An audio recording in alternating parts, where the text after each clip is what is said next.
Hi hello மக்களே, welcome back to Mumbai ஃபிளாவிஸ் டைரியின் அன்பு வணக்கம். எல்லாரும் எப்படி இருக்கிறீங்க?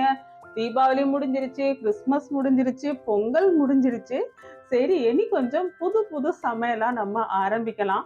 எல்லாத்துக்கும் பிடிச்ச, அதாவது குழந்தைங்களுக்கு ரொம்ப பிடிச்ச பாஸ்தா தாங்க இன்னைக்கு நான் செஞ்சு காட்ட போறேன். பாஸ்தாவா? ஐயோ, அதெல்லாம் நாங்க சாப்பிட மாட்டோம் அப்படின்னு நினைக்காதீங்க. வீட்டிலேயே ஹோம்மேடா பாஸ்தா வந்துட்டு கோதுமை மாவுல எப்படி செய்யறது அப்படிங்கிறத நான் உங்களுக்கு செஞ்சு காட்டுறேன். ஒரு நாள் சாப்பிட்டு பாருங்க, சூப்பரா இருக்கும். நம்மளும் வித்தியாசமா கொஞ்சம் சாப்பிட்டு பார்த்தா சந்தோஷம் தானே. சரி வாங்க, பாஸ்தா எப்படி செய்யறது அப்படிங்கிறத பார்த்துட்டு வந்துடலாம். இப்போ நம்ம பாஸ்தா செய்யறதுக்கு தேவையான மாவு எடுத்துக்கலாம். கோதுமை மாவு 1 கப் எடுத்துருக்கிறேன். இந்த மாவுக்கு தேவையான உப்பு, 1/4 டீஸ்பூன் அளவுக்கு எண்ணெய் போட்டு நல்லா மாவு பிசைஞ்சிக்கலாம். அதுக்கப்புறமா தேவையான அளவுக்கு தண்ணி ஊற்றி சப்பாத்தி மாவு பதத்துக்கு நல்லா பிசைஞ்சு எடுத்துக்கலாம். சப்பாத்தி மாவுக்கு எப்படி பிசையணுமோ அப்படிதாங்க, வேற எதுவும் ஸ்பெஷலாக இல்லை. பிசைஞ்சு எடுத்தாச்சு. இதில் ஊற வைக்கணும்லாம் அவசியம் கிடையாது. இப்போ சப்பாத்தி மாவு உருட்டுற மாதிரி நம்ம அந்த மாதிரி நல்லா ப்ரெஸ் பண்ணி எடுத்துக்கலாம்.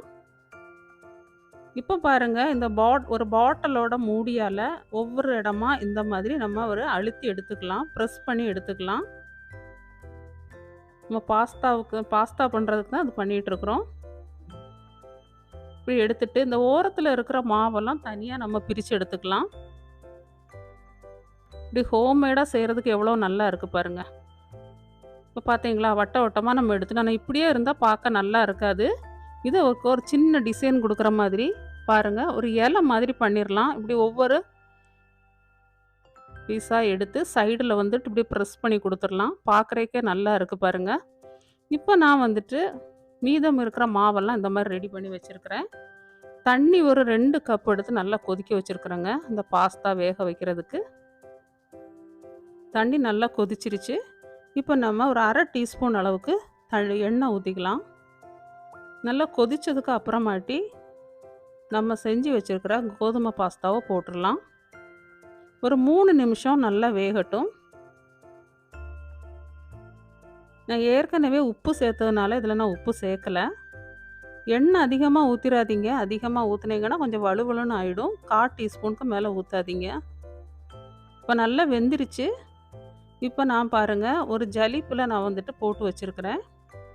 இனி இதில் வந்து குளிர்ந்த தண்ணி ஊற்றலாம். ஃப்ரிட்ஜ் வாட்டர் கிடையாதுங்க, நார்மல் தண்ணி தான். குளிர்ந்த தண்ணி ஊற்றிட்டோன்னா அந்த பாஸ்தா வேகாது, அப்படியே ரெடியாக இருக்கும். இந்த வலுவழுப்பெல்லாம் போயிருங்க.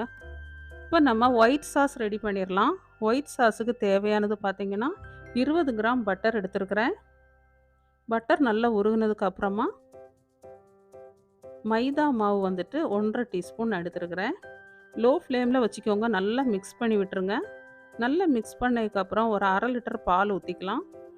1/2 லிட்டர் பால் ஊற்றி லோ ஃப்ளேமில் வச்சு நல்லா இப்படி கரைச்சி எடுத்துக்கலாம். கட்டை இல்லாமல் நல்லா கரைச்சி எடுத்துக்கலாம். இப்போ பாருங்கள், இந்த கரண்டியில் இப்படி படிஞ்சிருக்கு பார்த்தீங்களா, இதாங்க கரெக்டான ஒரு பதம். இனி நம்ம ஆஃப் பண்ணிடலாம். நம்ம ஒயிட் சாஸ் வந்து ரெடி ஆயிடுச்சு. இனி இன்னொரு பேனில் நான் வந்துட்டு 1 டீஸ்பூன் அளவுக்கு எண்ணெய் ஊற்றிருக்கிறேன். 1 டீஸ்பூன் பூண்டு போட்டிருக்கிறேன், சின்னதாக கட் பண்ண பூண்டு. இதை கருக விட வேண்டாம், இப்படி லேசாக வதங்கினாலே போதும், கலர் சேஞ்ச் ஆகக்கூடாது. வெங்காயம் 1 போட்டிருக்கிறேன். எல்லாமே ரொம்ப லைட்டாக தான் வதங்கணும்.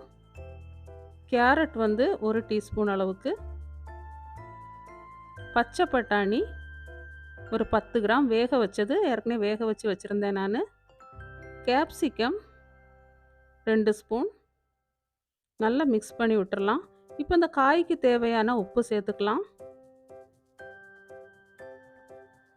இனி மிளகுத்தூள் வந்துட்டு 1/2 டீஸ்பூன். சில்லி ஃப்ளேக்ஸ் வந்துட்டு 1 டீஸ்பூன் போட்டுக்கலாம். சில்லி ஃப்ளேக்ஸ் அப்படின்னா நம்ம காஞ்ச வத்தலை பொடிச்சது தாங்க சில்லி ஃப்ளேக்ஸ். அதனால் நீங்கள் கடையில் வாங்கணும் அவசியம் இல்லை. அப்புறம் வந்துட்டு ஓரிகனோ போட்டிருக்கிறேன், ஒரு 1/4 டீஸ்பூன் அளவுக்கு. ஓரிகேனோ உங்களுக்கு வந்துட்டு கடைகளில் கிடைக்கும், கேட்டு வாங்கிக்கலாம். அது ஒரு இலை தாங்க, இந்த ஓமவல்லி இலை சொல்லுவாங்க, அதுதாங்க அந்த ஓரிகேனோ. இப்போ நான் வந்துட்டு நம்ம ரெடி பண்ணி வச்சுருக்கிற பாஸ்தாவை போட்டு நல்லா மிக்ஸ் பண்ணியிருக்கிறேன். மிக்ஸ் பண்ணி அது இப்போ ரெடியாக இருக்குது. இதுக்கு மேலே நம்ம வந்துட்டு ஒயிட் சாஸை வந்து ஊற்றிக்கலாம். எப்போதும் நீங்கள் எல்லாம் ரெடி பண்ணி வச்சுட்டு சாப்பிட்றதுக்கு ஒரு 5 நிமிஷத்துக்கு முன்னாடி நீங்கள் ஒயிட் சாஸ் சேர்த்துக்கோங்க. அதுக்கு முன்னாடியே சேர்க்க வேண்டாம். மறுபடியும் நம்ம வந்துட்டு உங்களுக்கு எவ்வளோ காரம் வேணுமோ அதுக்கு தகுந்த மாதிரி இந்த சில்லி ஃப்ளேக்ஸு, அப்புறம் வந்துட்டு மிளகுத்தூள், ஒரிகேனோ எல்லாமே கொஞ்சம் கொஞ்சமாக போட்டுக்கலாம். கடைசியாக பார்க்குறதுக்கு கொஞ்சம் நல்லா இருக்கும். மல்லி இலை லேசாக அங்கே இங்கேயுமா போட்டுக்கோங்க. இப்போ நம்ம சூப்பர் டேஸ்டான ஹோம்மேட் பாஸ்தா ரெடி ஆயிடுச்சு. பாருங்க, கோதுமை மாவில் எவ்வளோ அழகான ஹெல்த்தியான பாஸ்தா ரெடிங்க. எல்லாரும் சாப்பிட்டு என்ஜாய் பண்ணுங்கள்.